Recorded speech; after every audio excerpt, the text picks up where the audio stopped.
Dear viewers, don't forget to like this video and subscribe this channel. Enjoy your listening.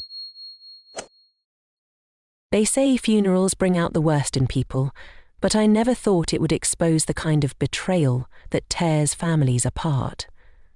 When my older brother Michael passed away, I expected grief, tears, and a hollow silence in our family gatherings. What I didn't expect was the storm of greed and secrets that followed. Michael wasn't just my brother. He was my hero. He was the one who patched up my scraped knees when I was a kid, helped me with my science projects, and taught me how to drive. He became a doctor, the pride of our family, and married Sarah, a charming woman who seemed like the perfect match. Together they built a life that seemed untouchable, a beautiful home, 2 adorable kids, and a future that most people would envy. Then, out of nowhere, Michael was gone. A sudden heart attack at 39 left us all in shock. I still can't forget the phone call from Sarah, her voice cracking as she broke the news. My heart shattered into a million pieces, but I tried to be strong, for her, for their kids, and for my parents, who were completely devastated. The funeral was a blur of black suits, tear-streaked faces, and whispered condolences. As the youngest in the family, I felt a strange pressure to hold everyone together. I kept checking on Sarah, who clung to her mother and barely spoke. My parents' grief was palpable, but they leaned on each other as they always had. It was after the funeral, during the reading of Michael's will, that everything changed. Michael had been meticulous about his finances. He had a life insurance policy worth $700,000, savings, and a clear will that outlined how he wanted his assets divided. Half of the inheritance was to go to Sarah to support the kids. The other half?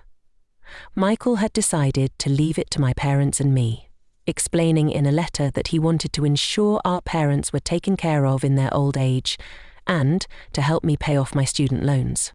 I was touched by his thoughtfulness, but Sarah's reaction was far from what I expected. Her face relaxed. "The money should all go to me and the kids," she said bluntly, her voice slicing through the air like a blade. I froze, unsure if I had heard her correctly. My parents exchanged uncomfortable glances, clearly taken aback. "Michael made his wishes clear," my father said gently. "He wanted to provide for everyone he loved." Sarah's face twisted in anger. "Providing for everyone? I'm the one raising his kids alone now. I'm the one who's going to keep his memory alive." Her words stung, as if the rest of us didn't matter. I wanted to speak up, but I held back, hoping the tension would subside. It didn't. A few days later, Sarah called me. Her tone was icy. "Listen, Alex," she began, not bothering with pleasantries. "You don't really need that money, do you? I mean, you're young, you've got your whole life ahead of you." I couldn't believe what I was hearing. "Sarah, that money isn't just for me. It's for Mum and Dad too. Michael wanted them to have it. They've lived their lives," she snapped. "They don't need it like I do." Her words made my blood boil. Our parents had poured everything into Michael and me, working tirelessly to give us a good life. Michael's decision was his way of giving back to them.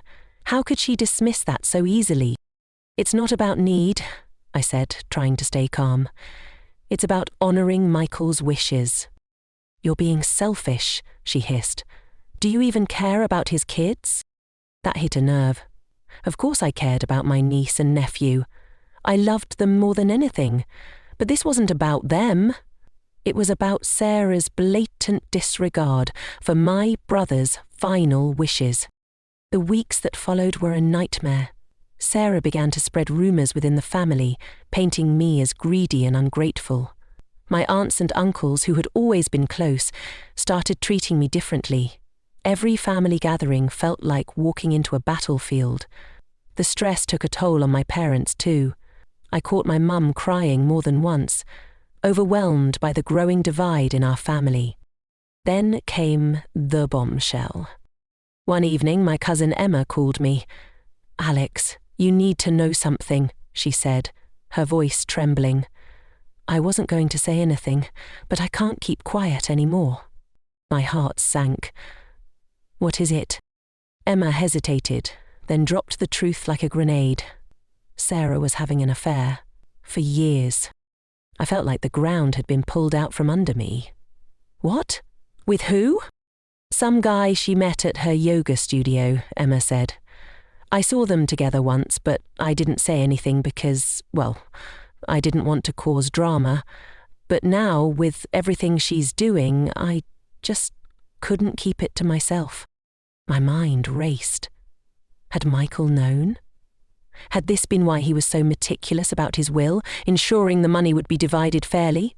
A mixture of anger and sadness bubbled up inside me. I didn't want to believe it, but deep down it made sense. Sarah's sudden hostility, her sense of entitlement, it all pointed to someone who felt guilty and was trying to cover it up. Armed with this new information, I confronted Sarah. She denied it at first, but her facade crumbled under the weight of my questions. Finally, she broke down and admitted to the affair, sobbing as she tried to justify her actions. "Michael was always working," she cried. "I was lonely. I didn't mean for it to happen, but it just did." Her excuses only fueled my anger. "You had an affair while my brother was working himself to death to provide for you and the kids. And now you're trying to take the money he left for our parents? How dare you?" Sarah's tears turned to rage. "You have no idea what it was like. Don't judge me." But I did judge her. How could I not? Her betrayal was a slap in the face to everything Michael had stood for. The family meeting that followed was one of the hardest moments of my life. My parents, Sarah and I, sat down to finally address the situation. I laid everything out on the table: the affair, Michael's wishes, and the toxic drama that had consumed us since his death. Sarah tried to play the victim, but my parents weren't buying it. My dad, who rarely raised his voice, spoke with a quiet authority that left no room for argument. "Michael's wishes were clear," he said. "We're going to honor them. This conversation is over." Sarah stormed out, vowing to contest the will. True to her word, she hired a lawyer and dragged us into a legal battle. It was exhausting and expensive, but in the end, Michael's will was upheld. The money was divided, as he had intended. It's been over a year now, and the wounds are still fresh. Sarah and I barely speak, and family gatherings are tense at best. But through it all, I've tried to focus on the good. The love Michael had for all of us, the memories we shared, and the lessons he taught me about integrity and resilience.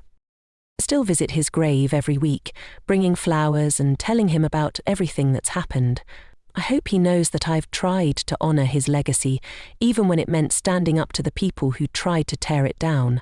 And I hope, wherever he is, he's at peace knowing that his family is still fighting to protect what he held dear. In Clutenwolle. Thanks for listening this story. Share your opinion in comments below. See you in next video.